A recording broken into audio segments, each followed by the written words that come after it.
Welcome back to Complicated Sudoku. Today we have a very special edition of the show. Ooh, let me get rid of some of my notations that are in here. This is Happy Birthday by Abdul the Killer. It's quite a name. This is a happy birthday Sudoku because today is in fact my birthday. And so I literally went into Logic Masters Germany and I just searched birthday and looked for a puzzle.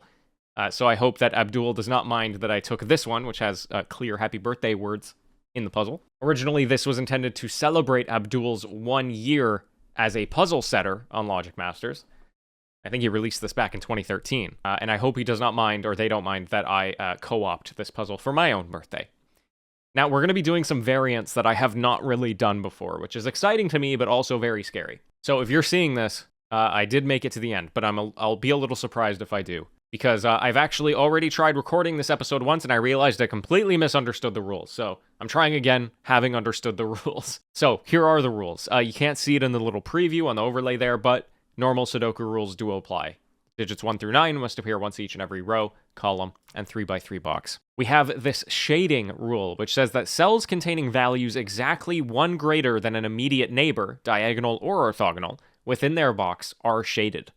All of the shaded cells are given. So what this is saying is, let's say, for example, this is a 3. Well, because 3 is exactly 1 greater than 2, that means 2 has to become an immediate neighbor of 3, because 3 is shaded in this case. And another important bit is that it must be within their box. So in this case, it is one of these 3 cells that would become a 2. And let's say this is the 2. Because this 2 is shaded, now we know that, well, actually anything around this box would have to be 1, right? So that's the shading rule. We also have an anti-knight rule, which says that cells a knight's move apart cannot contain the same digit. This is saying knight's move as in chess. So let's say this were a 6, then this could not be a 6, this could not be a 6, this could not be a 6, etc. Because these are a knight's move away. And the software here is actually kind enough to tell us that these moves are not allowed. And finally, we have the algebra rule, which says that every letter represents a different digit. So if this A is 1, then the other A in this algebra must be 1. And I believe we actually have exactly 9 different letters in Happy Birthday as well, which is very convenient for Sudoku. Okay, link is in the description if you want to give it a shot yourself. Now I'm going to try again, having understood the rules properly. Just in case you're curious, what I misunderstood last time was, first of all, I thought what it was saying was, basically, if it's shaded, then it has a number 1 greater in its vicinity. So I was thinking if this is 6, then 7 has to appear somewhere in this ring. That's not the case. What it's saying is that 6 is the greater number, and that therefore 5 must appear somewhere in this ring. And the other thing I actually didn't understand is that this rule set says within their box. So if this is 6, it's not that 5 can appear anywhere in this. It can actually only appear within this box. So those are 2 very, very important rules to understand this puzzle. Now, I think I actually am going to start in the same place that I started last time, which is by staring at this box. It's very notable because we have 8 out of 9 possible cells shaded. And this white one really sticks out to me here, because I think what this is saying, obviously we need to have 1 through 9 in this box. That means that 8 out of the 9 numbers are 1 bigger than another number. Well, what of 1 through 9 is not 1 bigger than another number? I think the number is 1. I think therefore this must be 1. And I'm going to boldly claim that no shaded cell in this box is 1. Because let's say this were 1. Well, how could we put 0 anywhere in this box? We can't. That's not possible. So this is for sure 1. Now, I don't think this tells us anything else. Like if we put, like I don't think if we look at the other extreme, like if 9 is here, then 8 has to be in one of those spots. If 9 is here, then 8 has to be literally anywhere. Like I don't think anything else is restricted here. However, we do know that one of these 2 now have to be 1. And I'm pretty sure, again, this cannot be 1. Right? Because how do you put 0 anywhere in here? You can't. So this has to be 1. And then, again, therefore, we're going to look down this way as 1s. And I think those are both possible. Oh, okay. And then, yeah, we can look in this box here. You can see that the 1s see these white cells. So the only remaining white cell is this one. Okay, have I misunderstood the rules again? That is a knight's move away. Oh, yeah, I'm stupid. You were probably yelling at me here. I said, when I put 1 in here, I said, how do we put 0 in this donut? That doesn't make any sense. It's in a white cell. We don't have to put 0 in this donut. Okay, so the proper logic here was that this 1 sees these. Therefore, 1 must go here. And now we know that the 1 cannot go here because of the knight's move. And then we're actually just going to use that logic again. This cannot be a 1 because of a knight's move. So this becomes the 1. Okay, sorry about that. That was a little silly. Oh, okay. I don't know if this is what we're supposed to do, but it's pretty interesting. So we know that 1 has to go in one of these 3 white squares because the knight's move prevents this one. So we know 1 is somewhere here. And it's not there. Therefore, in this box, it's one of these 2 spots. But we know it can't be this H, because if it's this H, then this H has to be 1. And this H cannot be 1, because it sees this. So the 1 has to go here. That's interesting, if nothing else. And then, yeah, we know one of these is 1. Oh, and look at this, in box 1. This one has to be 1, which means we have our first algebra letter, which makes this 1, and which makes this 1, because of the knight's move. Perfect. So we've got all of our 1s in the box. Oh, no, we don't. There we go. Oh, is it this one? Yeah, it's this one. Okay, there we go. Now we have all the 1s in the box. Now, my natural inclination is to say, do we now move to 2s? So we know that 2 has to go somewhere around the 1 if it's well, in this case, it must be because all of the rest of the cells are shaded. And in this box, this 1 is seeing everything in this box. Therefore, the 2 must appear in one of these shaded cells. I'm not going to pencil that in, though. On this box, it's a little funky, though, right? Because one of these 3 could be a 2, or this D could be a 2. Is this box the key? No, not necessarily. We know that 2 has to be in one of these 2 spots. Because this 1 is seeing these guys. So this could be shaded 2. Or this could be the unshaded 2. So we have a diagonal in this box. Okay, I know it seems like we just started this puzzle, but I've actually been staring at it for, multiple hours at this point. And look at how little progress I've made. It's ridiculous. So I think my brain needs a break. I'm going to come back and look at this with fresh eyes. See you soon. Okay, we're back. It's not a different day. It's the same day. I've been staring at this for a little bit off camera. And I think I have found the thing that I'm supposed to find. Perhaps. We'll see how much impact it actually has. But where can 2 go in this box? Well, it's going to be in either one of these 3 cells in order to be adjacent to this 1. Or it's going to be in this white cell. Well, I think I've proven that 2 cannot go here. Because then where can 2 go in this box? Well, the valid cells for this 1 here is these cells, right? Well, it can't be these anymore. It can't be on these letters because you can't have 2 on 2 different letters in the happy birthday message. And both of these squares are a knight's move away. So 2 cannot go here. Which means the 2 must appear on one of these shaded cells that are adjacent to the 1. That's the only deduction I found. I haven't done any further analysis of this revelation. Let's look at this box again. Is it now limited at all? Not really. The new valid spots are all here, basically. And then I think we have the same problem up here. These ones are still valid? Okay, I think I have something to work with here. I think this is something we have to do eventually. I don't know about right now. But we know that 2 has to appear on one of these letters, right? So let's talk it through. We know they're not Y, because this Y cannot be a 2, so it's not both of these Ys.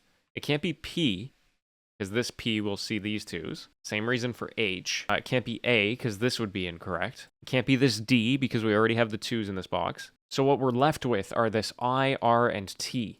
2 has to be one of these letters. And I'm going to highlight them. Oh, actually, it's probably not smart to highlight them because we don't know what shade they are. So we just have to remember that it's these 3. So this can technically be 2. That forces this, and this, and then any one of these. So that's totally fine. Oh, actually, in the process of trying to figure out what number belonged, I think we found a different discovery. So where is 2 allowed to go in box 2? Theoretically, it would be any one of these spots, right? But it can't be these 2 because of this. And it can't be this one, because it would see both of these 2 and the knight's move there. So now we know that this has to be up here, which means this can't be 2. And that means the 2 is somewhere down here. And all of those are possibilities. Oh, and I guess this can't be the 2. Okay, now no matter what, this R cannot be 2. Because no matter which one of these the 2 is on, it's seeing this R. Or it's blocking this R in some way. So now we're left with the I and the T. Oh, I guess this one can't be a 2? Because no matter what, it's going to see our remaining I, R, and T's. Oh no, we just said R is not an option anymore. So this can't be. So I guess the question is, can this T be a 2? If we just type this in, what happens? Yeah, it looks allowed to me, to be honest. This then has to be the 2, 2, 2. Yeah, this whole grid is kind of filling in right now. One of these has to be a 2. Doesn't matter. Yeah. Okay, so that's totally fine. What about if the I becomes a 2? And this is it. This must be the 2. This must be the 2. 2 is in one of these spots. Doesn't change anything. Interesting. So we know that 2 is either this I or this T. And I cannot definitively confirm which one it is simply by putting the 2 in one of those. Oh, we can put the 2 here. We know it's not this R. We know it's not this unshaded cell. This must be 2. Well, would you look at that? That just gave us a lot of numbers. Wow. Look at us go. That was fun. Okay, so we know 2 somewhere up here now. And 2 has to be in one of these. Oops. Oh, and we know it's not this one. So we know this one is 2. Which means this has to be 2 because of the knight's move. Okay. What are we missing here? Oh yeah, it's one of the 2s up here. It's one of these 2 2s, but actually it can't be this middle one because we have 2 knight's moves looking at it, so that must be 2. That must be 2. We put all the 2s in all of a sudden. Wow, I can't believe I figured that out. That was like, this puzzle setter is making me feel very smart for finding that. That's really, really cool. And then I think it's just going to be very natural from here, right? Like, I think we just got to look at 3s now. Okay, so in this box, the 3s have to be either one of those 3 spots. Actually, I'm wondering if, just looking at the letters again, I'm wondering if that's going to help us. Like, it can be Y, because these are both correct. But it can't be P, because this one is wrong. I'm just going to highlight the ones it can't be. Oh, I guess it could be A. 3 can be both Y and A, which is pretty crazy. Can't be H, though. Okay, so we know that 3 is either A, Y, or R. Let's just keep that in mind as we look at the possibilities for 3 here. Oh, actually, it cannot be R. Because if this is 3, it's seeing all of this. This 1 is taken. That means one of these 2 spots has to be the 3 for this box, and both of those are a knight's move away. So it cannot be R. 3 is either A or Y. Okay, I've proven why 3 cannot be A. Okay, so let's put A on these 3s, and then look at where it goes in box 1. It has to go here, and then we get real stuck in box 4. Because the 3 can't go there. Knight's move, it can't go there. This would just be wrong, and these would be wrong. Actually, the R wouldn't be wrong, but it can't be on R. So there's nowhere for 3 to go in this box. Therefore, 3 must be Y. And that actually forces a lot of stuff in this grid. So with the 3s having to be here, that forces the 3 here as well. 3 has to be in one of these 2 spots. Oh, it can't be that one, so that forces this 3. And then in this box, it has to be somewhere here. It's one of these 2. I don't think we actually know what that can be, or what that has to be. We also know it's one of these 3, or sorry, one of these 2. And in box 4, it has to be one of these 2.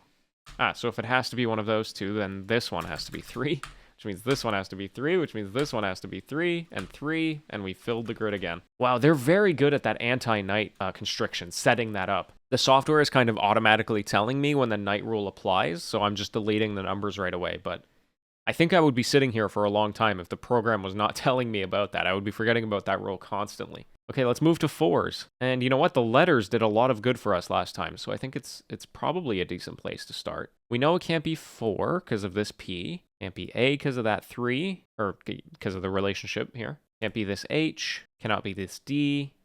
And it cannot, actually, yeah, okay, so it's either the R or the T, and we know it can't be the R because it's seeing this 3 here. So this has to be, it's a 4. Sorry, it's either R or T still. For some reason, I was thinking that I was placing a 3, but we're placing a 4. It could be either one of these. So actually, I am just going to highlight these for now, so I don't forget. And the question is, must it not be one of these things? So I'm going to do some testing here. Yeah, okay, we can prove right away that it cannot be R. So if the 4 goes here, then where does 4 go in box 5? It can't be these, can't be knight's move, can't be these letters, can't be this 2, it has to go here. And then where does it go in this box?